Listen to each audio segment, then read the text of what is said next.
I'm a member of the Watershed Education Center Committee that Charlie said he's a coordinator of. And actually, Charlie's a lot more than a coordinator. He's the grandfather of the Watershed Education Center Committee. And without him, we all wouldn't be here today. I find the program tonight, the presentation tonight is interesting. One of the most popular programs we have are programs on history. This program combines history and science. So it's a unique combination, and I think it will be a lot of interest to everybody. I would like to introduce the speakers tonight. Dr. Jacqueline Whitmer Malenkowski is here.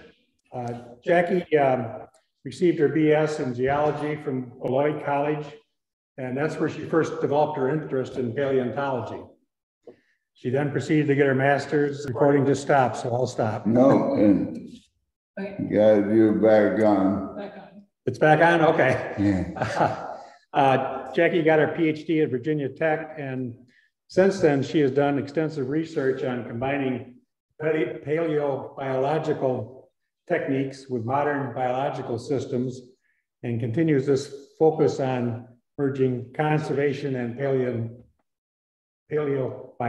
at the SUNY Geneseo campus. And I think that latter part is what you're talking about tonight, right? Yes. So I will let Jackie introduce Andy, who is at the Maritime College in Bronx, and he is going to be a co-presenter tonight. Thank you.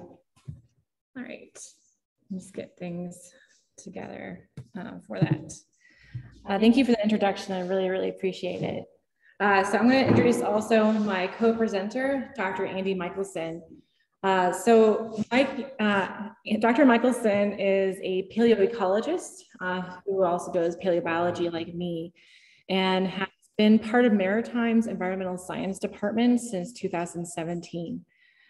He got his PhD from the University of Akron in 2012, and his research focuses on ecosystem change over long timescales was caused by climate variation and human impacts. So he has a very dedicated and persistent passion for inclusion in the sciences and science research and education. So it's a privilege to present with him today for all of you. All right, so I'm going to go ahead and make sure things are all set up for us. All right, so before we go into the study, I first just wanted to thank everyone from the Conesus Lake Association for everything that you have done and supported us. This past summer would not have been successful unless we had your support, and we really, really appreciate it and really value it.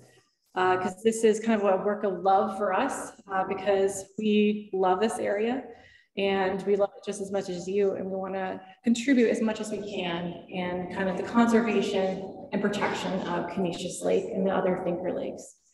So our title of our talk is Using the Dead to Create Conservation Baselines, and I focus it on a Thinker Lake 4 story, but what that really is getting to is kind of both Andy's and mine's field of paleontology. We look at the past organisms and try to use them to help us understand what's happening in the present.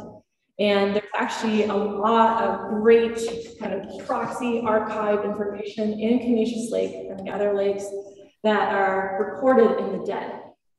So we're going to focus our talk today on using the dead to inform us about what has happened over decades on the lake, which you all know about, but also hundreds of years ago.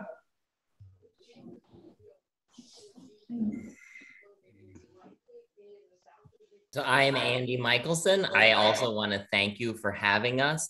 These studies could not have been done without the support of the Conesus Lake Association, and I also want to thank you for having us tonight. So what we are going to present to you today is taking a historical perspective for the conservation of Conesus Lake. So this historical perspective is important because many of my students, they are about 18, 19 years old. They've only known ecosystems that have been impacted by humans. So this geohistorical record that we're going to talk to you about is important for establishing objective pre-human baselines. So these two photos, they show these big sea turtles and huge fishes that used to be caught in the Caribbean and along the East Coast. Well, today, you don't get these huge sea turtles or big fishes because the ecosystem has been overfished.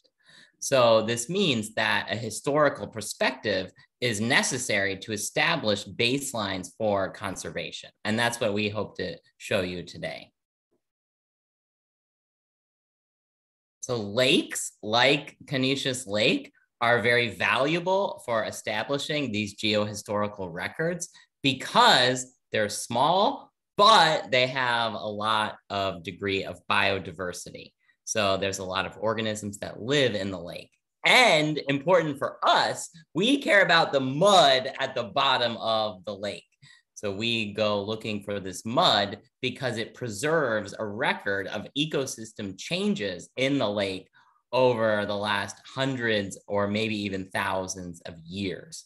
So the Finger Lakes are particularly important because of their steep sides that focuses sediment right into the middle, which is really great for us because this preserves a fine scale record of ecosystem changes that have occurred in the lakes themselves.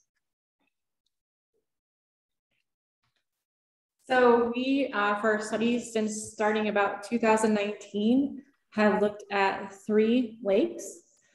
So we focused on Conesus Lake, Conesus Lake, and Honeoye Lake. We focused on these 3 because they have kind of various scales of work and effort that has been done to them. And they also have different trophic levels. So trophic stage or trophic level indicates whether or not the water clarity is very clear or actually very cloudy and hard to see, whether or not there are cyanoalgal harmful blooms or lack of them, and also if there is high nutrient delivery, such as phosphorus and nitrogen. So we wanted to pick a couple lakes that have various stages of work and occupied communities, but also had different trophic states to really compare the living versus the dead that occur in those 3 lakes. So we selected Conesus Lake on the left, and we view it in our study, even though it may not be viewed by everyone, but we wanted to categorize it in comparison to the other 3 lakes. And our study have stated that Conesus is pristine in the sense that it's really protected because it is a major water source for the city of Rochester. And it also is part of the Hemlock Conesus State Forest. So relative to other lakes, it's much more protected. It is categorized as a mesolichotrophic lake from the recent Citizen Statewide Lake Assessment Program census from 2020. And lithotrophic means that there is actually high water quality, so you can actually, or high water clarity, so you can actually see pretty deep down into the lake. You also have not that many or very infrequent harmful cyanoalgal blooms, and there's low introduction of phosphorus and nitrogen into the lake. It is categorized as meso, which means moderate. So it's kind of not exactly, has a little bit more nutrients, a little bit more algal blooms than it has in the past. Conesus Lake, the lake that we're on today, we categorize as remediated because of the ongoing efforts since the Clean Water Act in the 80s, but also all the work and effort that has been going on since the 1990s and early 2000s from people in this room and the community. Because it's been heavily monitored by various people looking at water quality. And so it is categorized as mesotrophic, which means it's kind of in the middle level of trophic state. So it has moderate levels of algal blooms, has moderate levels of water clarity, and moderate levels of nitrogen and phosphorus. Our kind of more impaired lake in comparison is Honeoye Lake. It is still in early stages of work and effort in comparison to Conesus, and its trophic state is actually kind of at the other end of the spectrum. It's mesoeutrophic. So eutrophic means that has diminished water quality. So it's very hard for you to actually see into the water. It's very muddy, it's very murky, it has a lot higher amounts of harmful cyanoalgal blooms that occur, and a lot more nutrients put into the lake. So we wanted to pick these 3 because they have very different things and processes going on, but theoretically they should have the same organisms living in them, should have the same kind of sediment. But what's been going on over the past decades to hundreds of years may be different for these three lakes. So what we are going to discuss with you tonight are the results of 2 field seasons that we've engaged in. So I want to emphasize that both of these are a collaborative effort. So you see our lovely students here, they have helped us out tremendously in this work. And also, again, I want to thank you guys for helping us out as well. So our first field season in the summer of 2019, we were focused on understanding the biodiversity across all 3 lakes. So this season in 2019 that you see up at the photo up at the top, we focused on looking at the organisms that live in the lake today and also the organisms that leave their dead shells behind. So the theme of this summer's work was really understanding how biodiversity varies across the 3 lakes.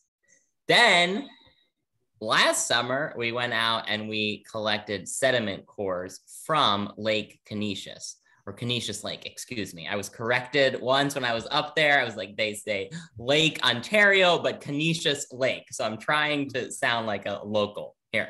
So Conesus Lake. We focused on getting records of the mud from Conesus Lake to tell us what the ecosystem was like in the past. So the theme of last summer's research was trying to get at these geohistorical records. And one of the main tools that both Jackie and I use as paleontologists is called Tafonomy. This is the study of how organisms go from living to enter the fossil record. So we looked at both the living community. So these are the organisms that live in the lake today, like these little clams that you see up here in the middle top. This living community is like a snapshot. It's like what students might be wearing on the day that you photograph them. And then these organisms, especially mollusks that leave a record of themselves behind after they die, they form what's called a death assemblage. So this sounds kind of scary, but death assemblage, this is just the remains of the organisms after they die.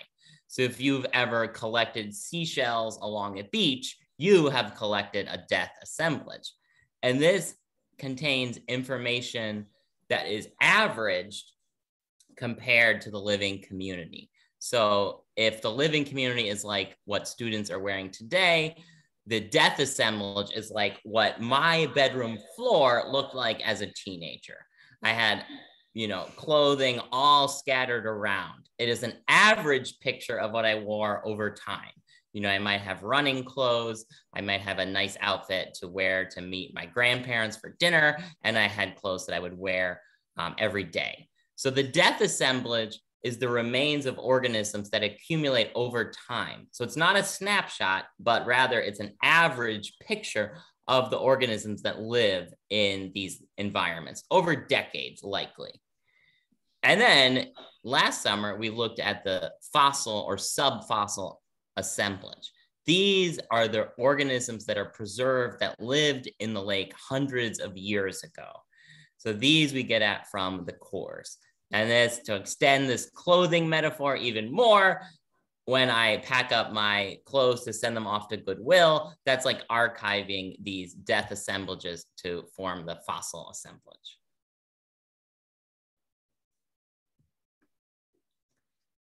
So, that's weird that did that, sorry.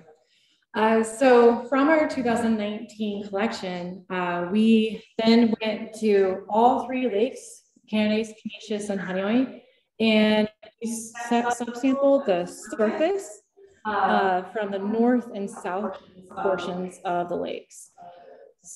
Sorry, the echo is really interesting. And so what we did is that we started from the coastline in both the north and south ends of the lake, and we did 10-meter treads insects. So we went 10 meters away from the coastline and we used a grab dredge from Assemblage. And it's kind of like a big giant claw, and you drop it down and it grabs a handful of sediment.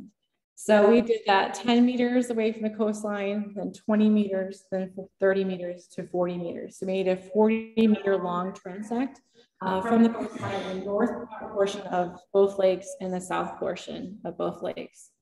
So after we actually did our surface sediment capture with students, we then sent them into the lab and made them spend terribly long hours poking through the sediment to find anything that was living, but also anything that was dead. So what we did is that we categorized anything that was living that had soft-bodied component, and so on the upper right-hand photo, you see some images of some soft-bodied organisms like worms and chironomids, such as larvae. Really but we also had students identify living organisms like snails.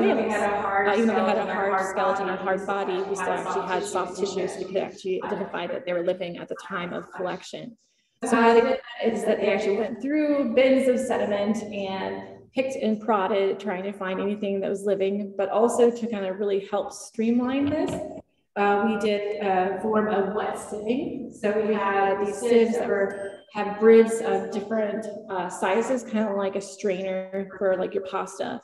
And they're all different sizes. And that what we did is we dumped our sediment in and we poured water over it. And what it does is it strains out the very fine grained muds and leaves everything that is bigger than mud behind, like our shells and our worms and are different types of insects that we actually were able to capture. So after that, we then had our students tirelessly again go through and identify everything to the lowest taxonomic level as possible. So this was months of work for them. But what they were able to do from looking at anything that was living and categorized as soft-bodied and hard-bodied with a hard shell, we also did things that were dead. Anything that had a hard shell that was once alive but then died is much more easily preserved in the sediments than anything that was soft-bodied and died. It's a lot harder to preserve a worm and have it actually like stay intact in the sediment, but it's a lot easier to capture something like a snail after it dies, because it has a much more like rigorous and robust kind of skeleton in comparison. We also found microorganisms. So on the lower right-hand corner is an image of a microcrustacean. These are called, you got these sand shrimp, right, Andy? That people call sea shrimp, yeah. Oh, sea shrimp, sorry, I knew I was close. But they're microcrustaceans, and they actually are throughout Conesus Lake. But they're very, very, very small and hard to find. But we also we encourage students to collect those and find those too for us. So from this survey, we counted over 6,000 individuals, and that was both living and dead from our survey. And about 78% of that 6,000 were of hard shell or hard bodied organisms. All right, there we go. So this is our census for each lake. So there's a lot going on here, so I want to kind of break it down. So on the left-hand side is our overall census survey of the number of individuals collected, but also the ones that actually had a hard mineralized skeleton of hard bodies, and also of how diverse we actually collected in the lake.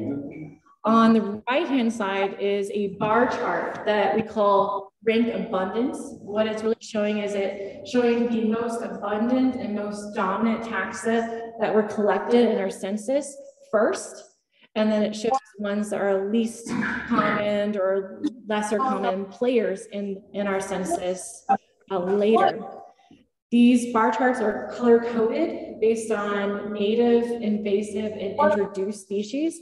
So we can kind of see, what role is being played in our surface sediment collection. So is our localities and parts that we sampled in Conesus and Canis and Honey Lake, are they mainly introduced with, or mainly composed of native organisms that are dominant, or we have a mix?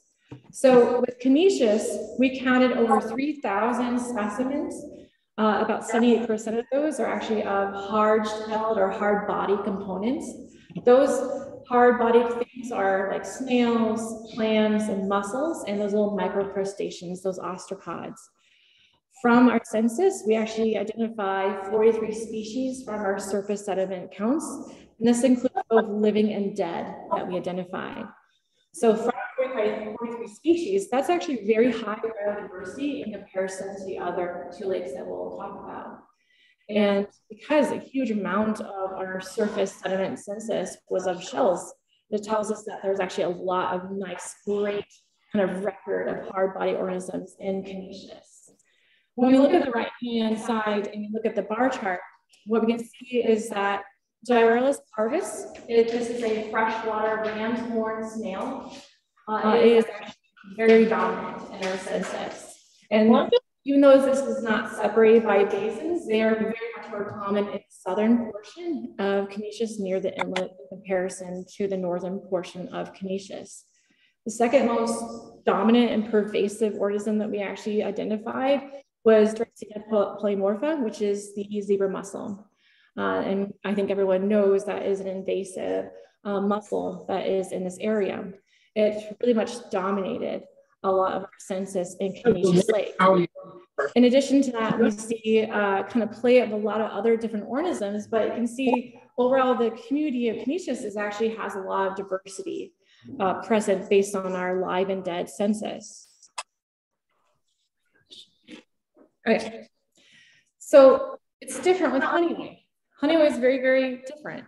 So we census about over 2,000 specimens, and about 70% of that census was of hard-bodied organisms. So our clams, our snails, and our mussels. In comparison to Conesus, it had lower biodiversity. We only assessed 31 species from our survey collection. When we look on the right-hand side, the most dominant group that was pervasive in Honeyway are the zebra mussels. Everything else was very low players in our census.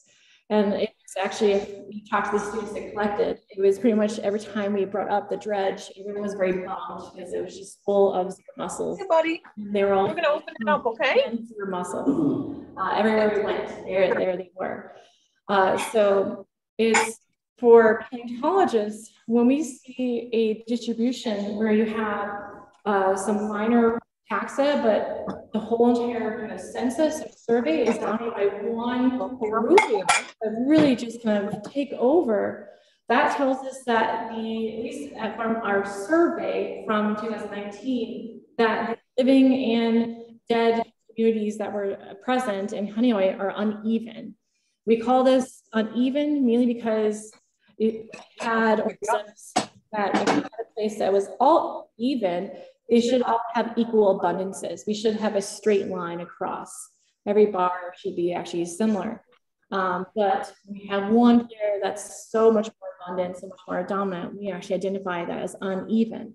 And that kind of gives us a little bit indicator that maybe something's going on in Honeyway. And that probably also maybe coincides with lower biodiversity, but you know, that still is probably a lot more progress to figure that out.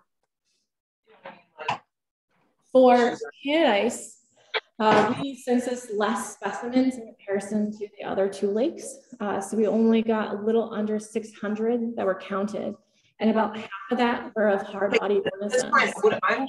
However, we actually had a higher biodiversity in comparison to Honeyway, and almost similar biodiversity that we see in Conesus.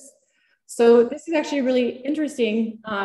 Even though we have less specimens collected, it tells us that overall, the similar kind of community in Conesus is very healthy in comparison to Conesus. And also, it's composed a lot more native species in comparison to the other two lakes. First thing I also like to note is that the decrease or the lower number of specimens collected from Conesus could be sampling error. This is the only lake that we didn't use a motorized boat to collect. So we sent out in canoe boats, and had them use the dredge, and they were very, very terrified of tipping over. Very quite frequently, you would hear screams across the lake because they would tip over or get wet. So that could also be due to sampling error from our students. So obviously, if we do this in the future, we'll probably do a reassessment of Canada ice.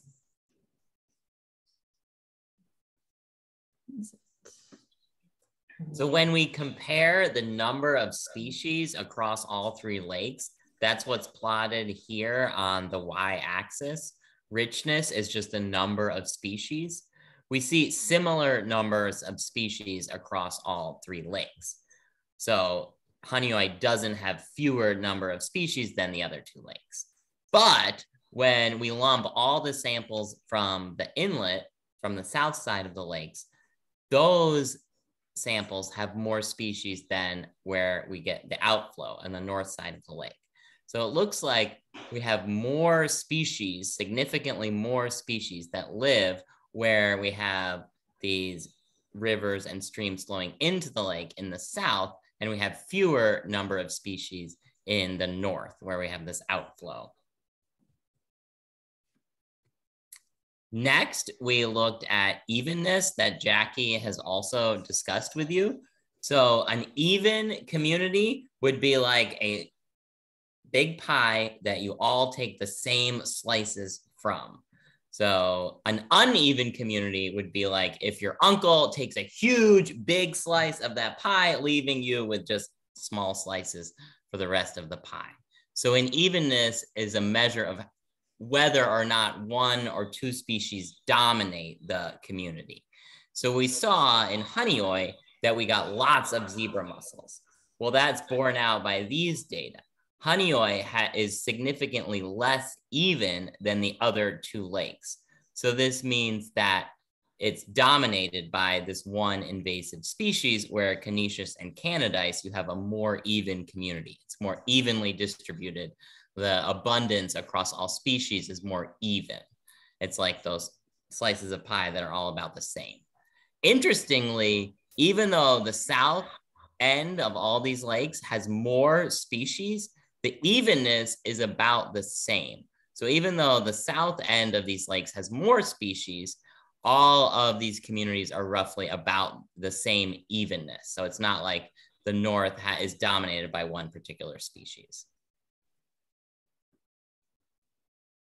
Next, we looked at what's called live-dead agreement. So we sampled both the living community and the dead shells that we refer to as the death assemblage.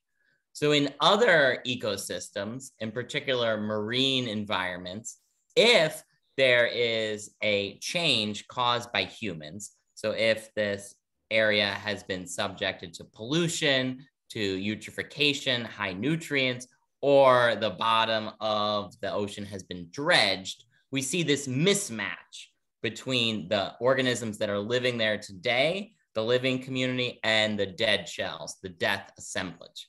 This is because the living organisms reflect this human change, but because the dead shells accumulate over a longer time scale, they retain this ecological memory.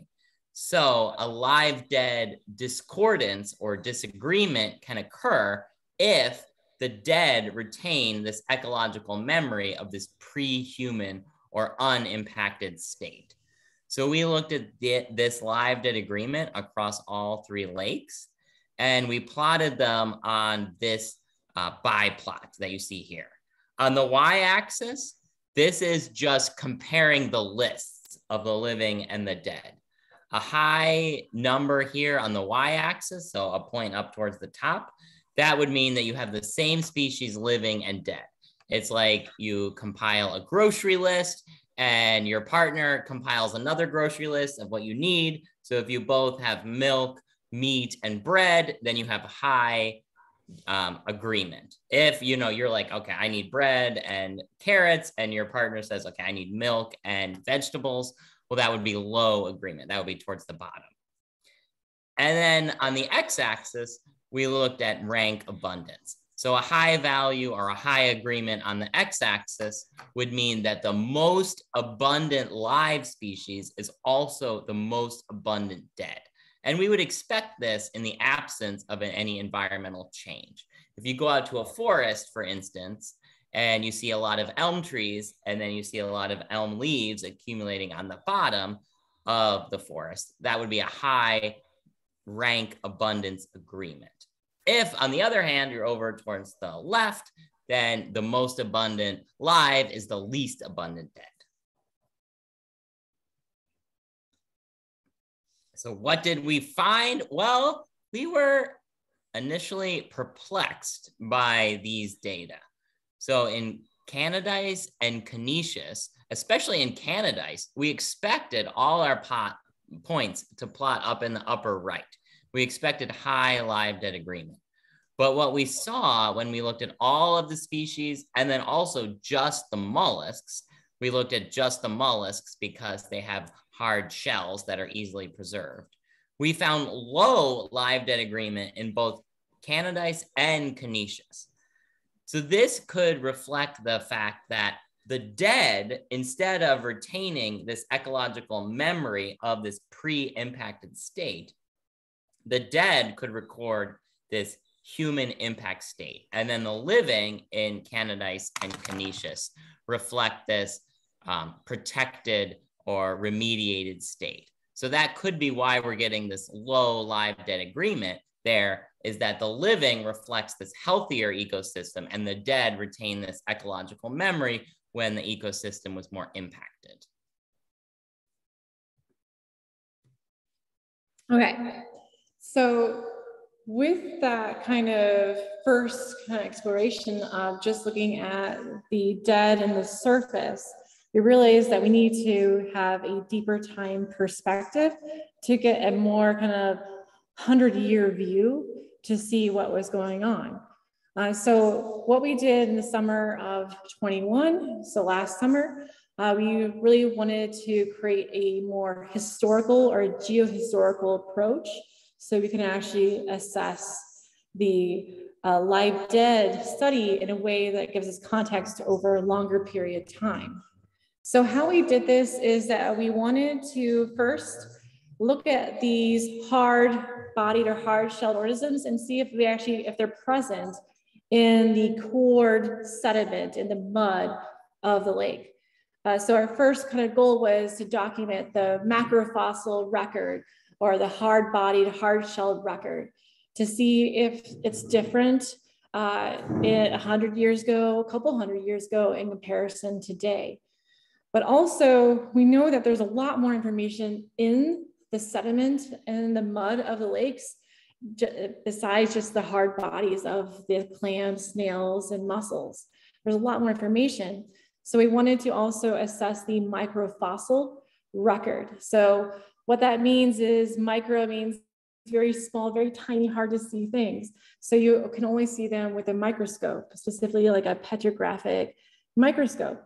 And so we picked our little microcrustacean, the ostracod that I showed earlier, because those are actually Andy's specialty. And then we also focused on diatoms, which are single-celled algae that have a kind of very robust kind of cell wall that is made out of silica. So they can be archived and preserved for a long time in the sediments of the lake. Besides just the organisms that live there, we know that there's a lot of sediment. All that mud actually contains its own archive, its own information that can tell us what's going on. So we also wanted to evaluate the sediment and the chemistry in the lake. So we decided to really just focus on Conesus to really test our idea to see if we can actually assess a more long-term history of the lake. And we focused more on characterizing the north and the south basins of Conesus. So these are our 4 sampling sites that we did this past summer. So because we focused on these 2 basins, it's really because they have kind of in the center, kind of pinching out from 2 deltas. They're kind of closing the north part of Conesus from the south part of Conesus. what that has resulted is actually very interesting science, but very interesting bathymetry too. So the water depth or the lake depth is very different in the north versus the south basin. And what we'll actually show you is that also these sediments in North Basin are completely different than the sediments in the South Basin. Very, very different information that we can actually derive from them, which is very exciting for us. So we decided to look at the deeper parts of the lake where we have a long-term kind of delivery of sediments. So that would take us a long time for things to be traveled out into the middle or deeper parts of the lake. And we wanted to then compare it to the more shallow, more coastal areas to see kind of the first line of defense of the lake, kind of see the record of what's really being transported in initially from the terrestrial environment, from the land into the lake. So we wanted to look at both deep and shallow components to see if we can see anything interesting that can also help us understand how the biodiversity has changed over a longer time scale. So to do this, we collected sediment cores or mud. So my students know that I love mud. Here you can see us taking some of this mud from the bottom of the lake. We do this in long plastic tubes that we attach a piston at the top. So we lower this all the way down to the lake floor, and then the piston is on top, and this acts like your finger on top of a straw. If you were to pull that soda out of a glass of soda, if you kept your finger on top, that soda would stay in the straw. So that's what this piston does. We lower this long plastic tube down to the bottom of the lake floor with the piston attached, and then we push it through the mud. And then, as you can see, our students pulling it up right now. And if we get mud, this is a success. We're like, yes, we got mud. We got a record from the bottom of the lake. Yes. So this was actually a very fun work with the students. It takes a lot of physical work, and we had a huge eager group. So you don't see Andy and I doing this because we could just sit and relax and actually let them do all the work. It was really, really great for us. And you can see a little bit from this view of the video. You can see actually we captured a lot of information. And our students were wonderful. They rolled with the punches. The first season, when our boat ran out of gas, they rolled with the punches as we were towed to the sheriff to get more gas. And then last summer, when we actually cored from a dock and cored through a hard sediment layer that was anchoring the dock in place, and then the dock started to slowly sink. Our students rolled with the punches, and we were really grateful for that. So once we get this mud in these long tubes, we take it back to the lab and we split it in two. So you have two semicircular halves of these cores. One of the semicircular half we keep as an archive, so a record that we could go back to. And the other half we call the working half. This is the half of the sediment core that we're going to sample for looking for those organisms that tell us what the lake was like in the past.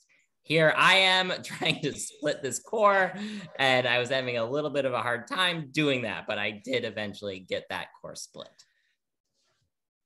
So after we do that, we then on the upper right hand video can kind of see, it's actually a video, it's actually moving. You can see that we use a core scanner called a geotech scanner. And what it does is that it scans the core at 0.5 centimeter increments and creates a high resolution image. In addition to that, it actually has detectors that will sense and detect different types of elements, metals that are present in the sediments, and also has a magnetic detector. So it actually can detect magnetic particles that are present. And that's actually really important for our study. So many lake studies in the past, what they have done and found is that when you see a huge amount of magnetic particles delivered into a lake system, that usually coincides with European settlement into the area. So like this area was settled around 1792-ish, give or take probably. And that would be for Conesus Lake, we would be looking for a huge dramatic amount of new magnetic particles coming in. And that usually coincides with agricultural practices, but also just the natural disturbance of settlement coming in. So cutting down trees, building homes, all those things are new signals, new information that the lake has never actually recorded before we actually had European settlement into this region. So that's really important for us to actually capture and see if we can actually see it in our lakes. So this is my pride and joy. I know it doesn't look like much, but this is a high resolution scanned image of one of our cores. This is from the South Basin in our deep coring near Cottonwood Gully. And from first look, it looks like a brown monotonous column of mud. And I will tell you, there's a lot more going on in there than you can see. So to show you, because it's such a high resolution image, I kind of broke up the core a little bit just for you can see. So at the upper left-hand corner is the top of the core, and the bottom right-hand side is the bottom. So if you follow me from the bottom, you can see it's kind of this, green, gray mud, and it kind of looks pretty much the same. I keep going up, up, up to the next core. I keep going up, and then about around here, so right here, see there's a distinctive line, and it's a much darker, distinct line. This is actually, Sid and Carl, you actually saw this core coming up, and even from the boat, Sid actually you saw that color change. That's actually preserved in the core.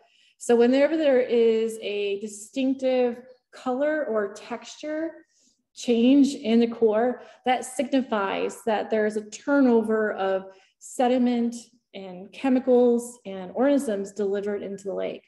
So something happened at that point in time that really changed and disturbed the lake, because if you can kind of see, it looks a little different. It's actually much more water rich. It is kind of more of a tan beige color. So the whole entire is actually very gooey to touch. So the whole entire texture and color and composition of the lake changed after that like significant brown horizon. So for us, our working hypothesis is that when you have a very distinctive change at that point, that usually indicates possibly a European settlement. So maybe when people actually settled here around 1792.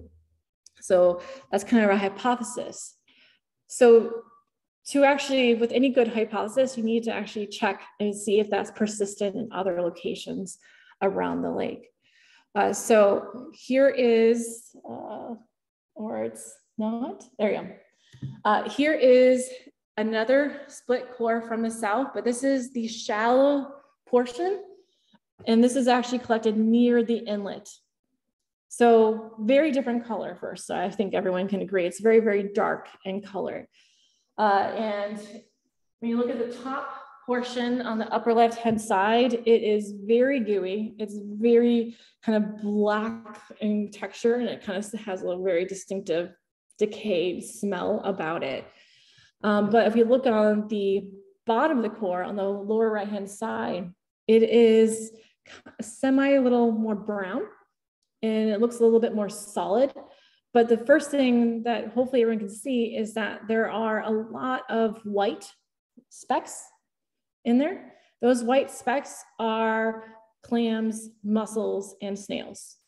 So we actually have macrofossils, our shells, our hard body organisms preserved in the bottom of this core. So if you go from the bottom up, you can see, okay, there's a little clam there. There's probably little fragments of snails. It kind of has this brown texture. Keep going, it looks really good. There's a lot of shells, a lot of shells, a lot of shells, and then stop. And then from that point onward, there is incredibly hard to actually find shells. You can find like a few spots here, maybe right here and here, but basically this huge kind of thriving accumulation of hard shells all of a sudden just ends. So for us, for our kind of working hypothesis, even though the sediments are different, the colors are different, we are still seeing a distinctive change where something is different and happening in the lake. So for our hypothesis is, okay, it's persistent from one location to the next. Even though it looks a little different, we still see complete turnover in what's happening. So our hypothesis is at this horizon that this potentially is our first settlement of European settlers in late 1700s. So how do we actually like validate this? So the first step is that going back to assessing the core and trying to get the magnetic particles, seeing if we see a spike or increase in magnetic delivery or magnetic little particles being delivered into the lake. So this is a kind of abbreviated, shortened version of that core you just saw. So if you're looking for where that end of the shells occur, it occurs right around this kind of number of 7. That number 7 is where we see a stop in our shells. And on the right-hand side is what we call our magnetic susceptibility. So what that is measuring the amount of magnetic particles present in the core using the image scanner that we showed earlier. So when we have normal sediments coming in and there's little to no people around the lake, we really should have low amounts of magnetic particles being delivered. And if we go from the bottom of the core and work our way up, we see actually it's decreasing. There's not a lot of magnetic particles being delivered. And then bam, right at this point, we see a spike of magnetic particles being delivered. That is indicating that there has been a upheaval and churning of the soil around this area.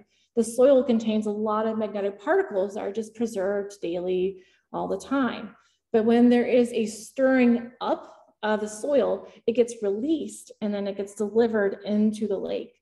And so when we see this spike, that is telling us that this amount of magnetic particles has to be related to major changes in the interaction with the soil and the area.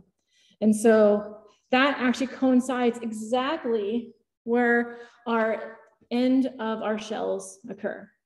So where we have the end of our hard body shells, we also see this magnetic spike. So we are confident in our own way, a little confident, that we are documenting the settlement of white settlers into the region.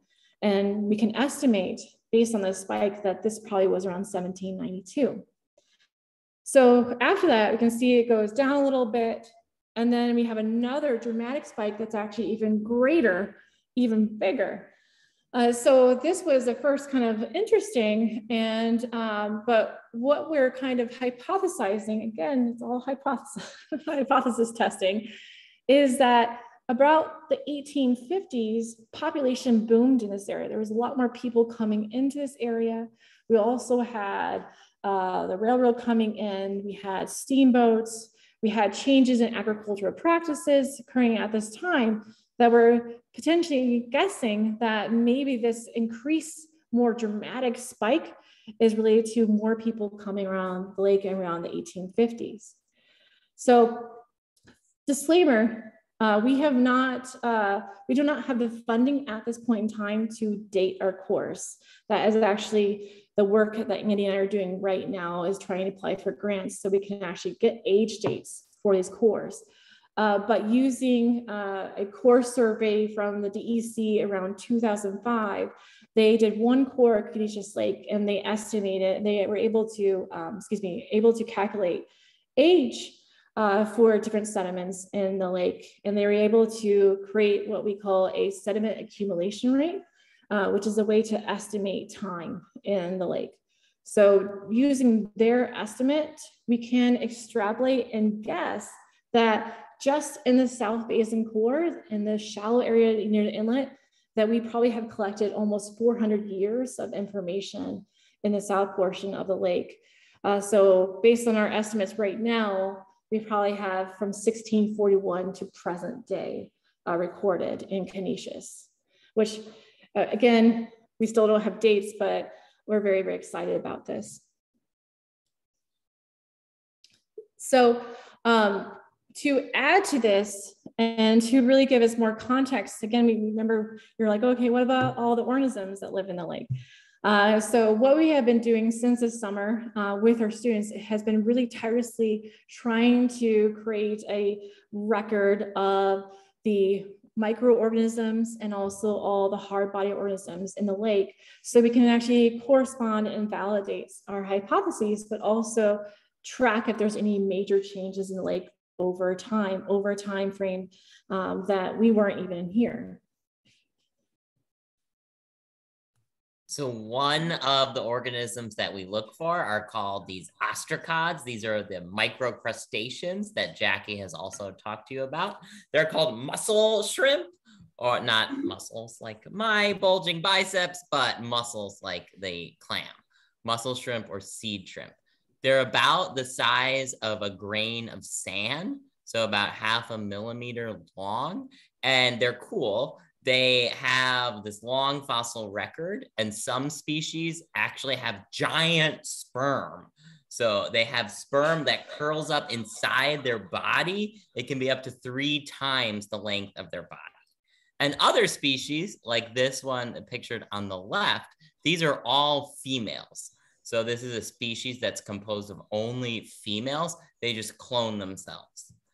And these giant ostracods here, giant meaning about 2 millimeters. These were memorialized by indigenous people in the American Southwest. So we sampled our cores for these ostracods because they're important indicators of what the environment was like in the past. We picked them out one by one with a paintbrush. My students do this, and I am very grateful for that. So we picked them out one by one with a paintbrush. It's very tedious work, and you can create Christmas cards like you see this one here by another Ostracod worker about 40 years ago. They created this snowflake pattern. I have yet to send out Christmas cards with Ostracods, but maybe this year I will. So what did we find? So this, we identified the species of ostracods collected in Conesus Lake. This is, I'm very grateful for my student's work, Riley Malone. She identified all the different traits of these ostracod species and then illustrated them with these wonderful drawings. So we can look at the shape of their shell margin. Do they have bumps called tubercules? Or do they have nodes on the shell itself? Or do they have a network across their shells, which we call a reticulate carapace? So we were able to use these traits to identify the species, and we found 6 species in Conesus Lake. We looked back through time at how the abundances of these species changed over time from our sediment core. So on the y-axis, this is depth here, depth below the sediment in the sediment core. So the deeper we go, the further back in time. And what we see is there are distinct changes in these ostracods over time. We were able to pick these and identify species that indicate this unhealthy ecosystem, and then others that indicate this remediated or healthy ecosystem. So for instance, these two on the left, Candida and Cypridopsis vidua, both on the left here, they are high in abundance in the deep past, and then they get a little bit lower in the middle of the core, and then they rise again right at the very top of the core. So these are indicators of this healthy environment. So they are a bioindicator of the remediation in Conesus Lake. On the other hand, we have species like Candida elliptica and Candona ohioensis that's depicted here on the upper right. These kind of spike in the middle. So they are indicators of this kind of unhealthy or high nutrient load in the lake. So those species, if we're concerned about the health of the lake, We don't really want to see those species in high abundance because they indicate that there's a lot of nutrients around, that the lake is experiencing these algal blooms. So in addition to the Ostracod work, my students have been doing the very dangerous and tedious task of getting diatoms, those single-celled algae, out of the sediments. Because they're made out of silica, it's actually very easy to kind of see them in the sediment, but kind of want to get rid of all the mud. It kind of makes it really hard to capture them. So my students over the summer and are still working on, what they have been doing is that they have been digesting the mud, the sediment from the lake. So they have been putting the sediment into beakers and then pouring nitric acid almost 100% into the sediment. And the nitric acid just will basically eat away at everything except anything that's made out of silica. This is a very kind of dangerous practice. You can see that they're wearing head shield, goggles, mask, gloves, and a lab coat that actually, if you splash on yourself, will change color to indicate you need to take it off rapidly. So they were heavily trained by me in this process, and they have been tirelessly working on this. The end result is, after hours of dissolving the sediment, but also now you have very concentrated liquid, we have to dilute the water, dilute the acid to make it so that they can actually potentially be around it. So we actually do a lot of dilutions. So the lower right-hand video is showing how we dilute it. We put some just simple water, deionized water, into there, and we pour out the acid. And this is a laborious process that takes about 3 to 4, even a week long period of time to do. After they finish this, then they actually take whatever is left in the beaker and they mount that nitric, just digested, very dilute now fluid on these slides, and they mount them, and we actually are able to actually see diatoms. So on the left are 2 of the diatoms that are actually in Conesus Lake. So these are actually images that were taken at Geneseo using our scanning electron microscope. These are done by one of my students, and you can see that they're actually very beautiful, very, very, very beautiful, and they did a lot of hard work. So these single-cell algae, their whole entire job is to do photosynthesis, and their byproduct is oxygen. And so they're very sensitive, just like ostracods, but in a different way, to any environmental changes.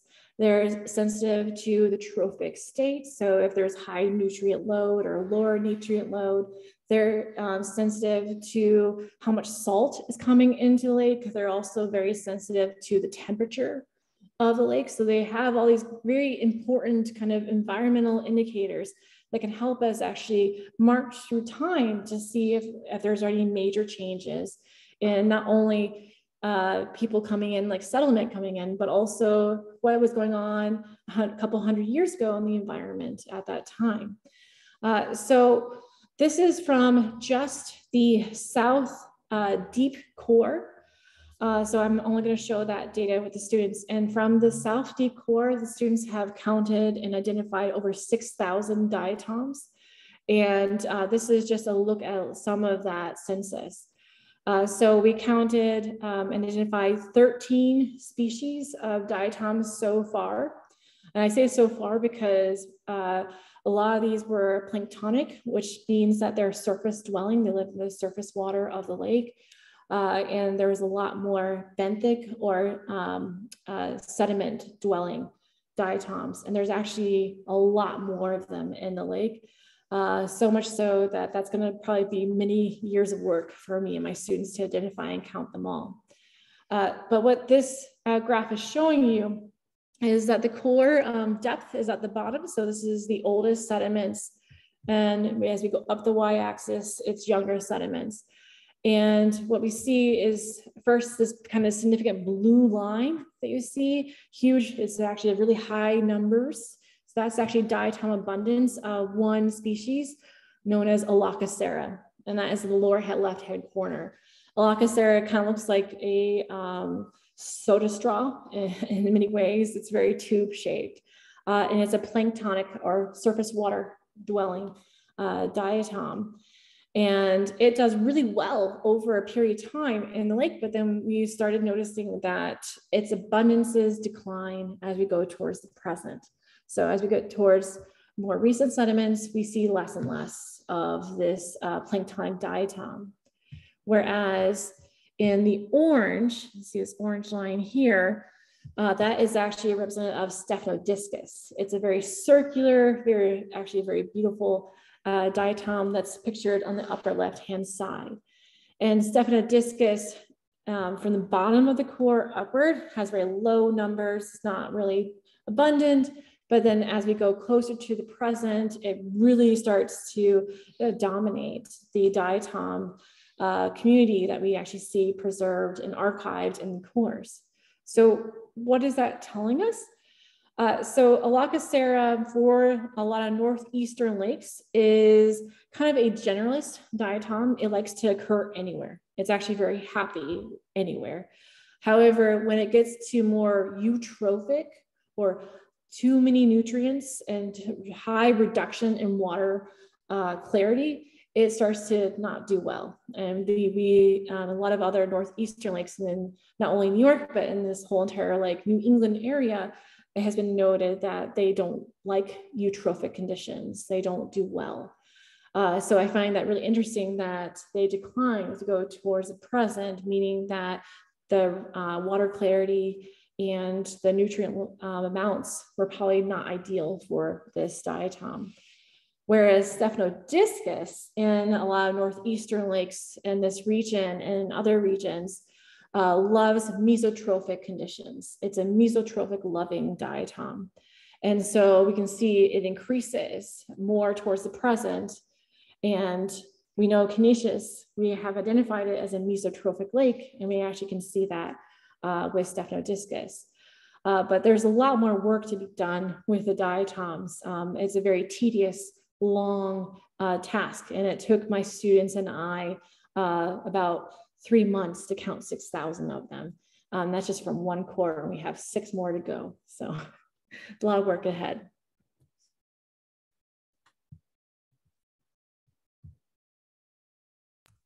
So to summarize, what we found is that these 3 Finger Lakes represent a novel ecosystem.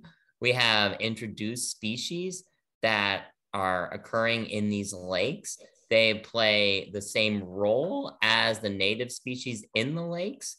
So it doesn't look like the community structure or the function of these ecosystems is altered by the introduction of these species that were brought here by humans, but we do see this mixture of native and species that are brought here by humans. And this poor live dead agreement in Canadice and Conesus probably reflects the fact that it's better, it's a healthier state today, and the dead record this degraded or unhealthy state in the past. And with our history study, that is still a work in progress since we just started collecting sediments and did our work this summer. But we now know that we have archives of environmental and trophic changes using our microfossils like Ostracods and Diatoms. But we also have a sedimentary record that we feel very confident is showing European settlement in the area, and also possible other signals from more increased population and changes in industrial uses towards the 20th century. What we didn't show today, but I can always talk about later, is that we also have been able to document a chemical elemental archive of lead paint use in the area and other different types of metals that are treated to plumbing and other components in the area. We actually can see marked increase in those as we go towards the present in the course. So we're kind of done. I know, thank you all for spending an hour listening to us talk. We have so many people to thank. One of the first people I want to thank is actually Rob Hudek, who was our boat captain this summer. He was amazing. The students loved him, and he just made it very enjoyable. But we also just want to thank the Conesus Lake Association for helping us this past summer, especially when we had no pontoon boat and we had to go out in the water, and we had you all to turn to. So we really, really appreciate that.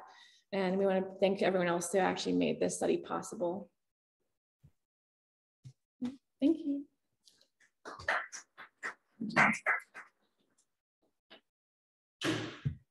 So if anybody on Zoom would like to ask a question, hold your space bar down to unmute and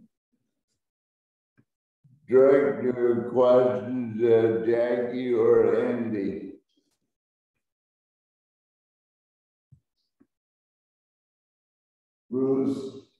Bruce asked, did you find a tree found in the sediment? Oh, yes. Yes, we did. So we do, when we first collect the cores and we split them, we do a very quick and dirty assessment of what's actually in the sediment. It's called smear slides. So what we do is you take a toothpick and we poke it into the core, and we just take a little hair's amount of mud and we just smear it on a slide, and we can actually put a cover slip on it and actually see what is actually in that horizon of the core. And we have found lots of tree pollen. We have found pollen. We think we also have found different kinds of spores and cysts from different types of reproductive processes in the lake. Pollen is something that Andy and I actually want to be able to assess. It is also kind of a very kind of semi-dangerous process.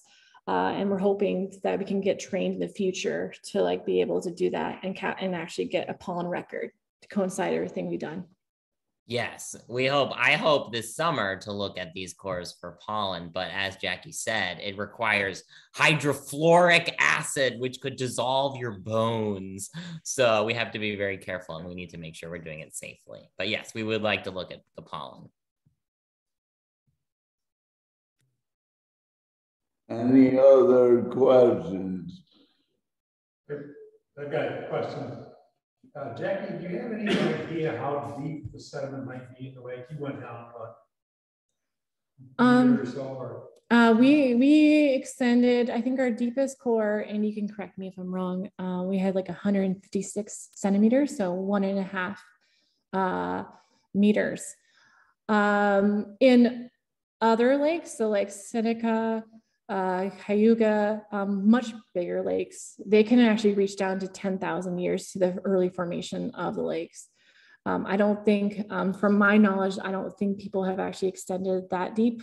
From my work, I don't think anyone's actually gotten this deep before in Conesus. Said you can correct me too if I'm wrong, but so it's kind of unexplored because we don't know actually how deep we can go.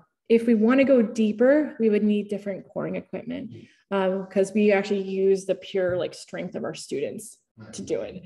We'll have to actually have something much more like machine generated to go deeper, but it's a possibility.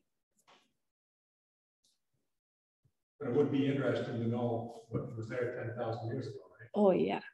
Oh yeah, that would be the dream. Yeah. Other questions online?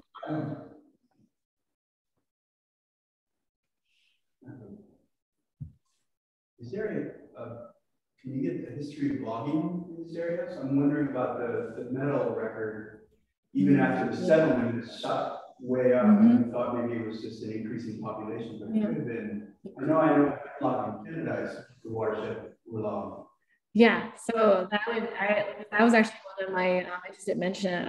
That was my other hypothesis that it could be logging. And we only did this with Conesus, but the hope is that we could get like a more long-term funding so we can actually do like Candice and hemlock and to actually capture that. But that would be ideal. We do have a lot of, as you go deeper into mainly the shallow cores, we have a lot of wood fragments. And so we could potentially do like radiocarbon dating, but also see if we can have char horizons to potentially being delivered into lake. I'm not sure. It's kind of a new territory, but yeah, I definitely think we probably do capture that logging signal. There used to be freshwater shrimp in the lake. Was there any sediment core information in those? Oh, really? So for a lot of the insects that are preserved, we only get like what we call like the carapace. So like the chitin, that's kind of the exoskeleton, preserves pretty well. The only issue is that they like fall apart after they die. So it would have to be kind of, we would have to kind of almost do like site selection, like pick where we go based on known kind of higher abundances of them in the past. And then we could core down there to see if we can see a concentration horizon of them. But like I didn't really see a lot of kind of very easy to see insects. It's kind of, you have to kind of work to actually find their parts. And like I could find some like chironomid at head carapaces or head parts, but not a lot of them. The other significant event, we talked about some of them way back, but in more recent years when they put the sewer line around the lake, can you see that differential in any of the sediments? Possibly. When did they do that? 72. 72. Well, I didn't show this data today, but in the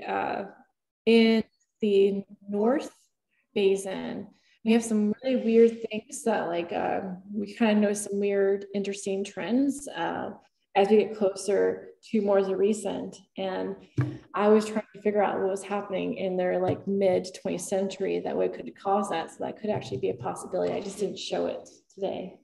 But we probably do actually capture that.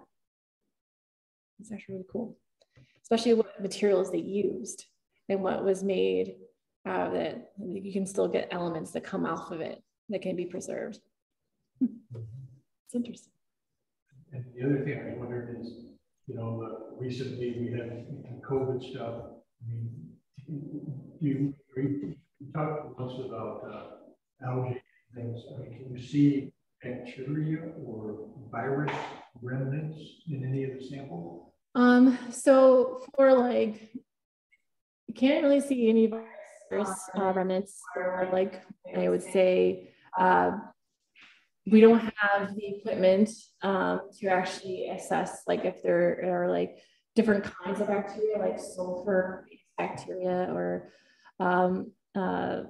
but I've talked to Sid about this, that, you know, the cyanobacteria that help make those algal blooms, they do actually have a chlorophyll signature that you can actually kind of archive in the lake, in the sediments. So we've always talked about the possibility of seeing we can actually capture a chlorophyll record, and that would be connected to cyanobacteria specifically. Nature to see kind of if that has changed over the last, you know, century. Oh, yeah, especially more recent too. Recent, Yeah, it'd be interesting. Whether there's, you know, does that correlate anything with like changes in water chemistry or weather or temperatures or any of those things? Yeah, I didn't show it today, but with the diatoms, we're able to create a temperature proxy. And we've actually seen that from the bottom of one of the cores to the recent, the lake temperature is warming, which is, we can also see documented by the DEC, that the like ambient lake temperature is also warmer today.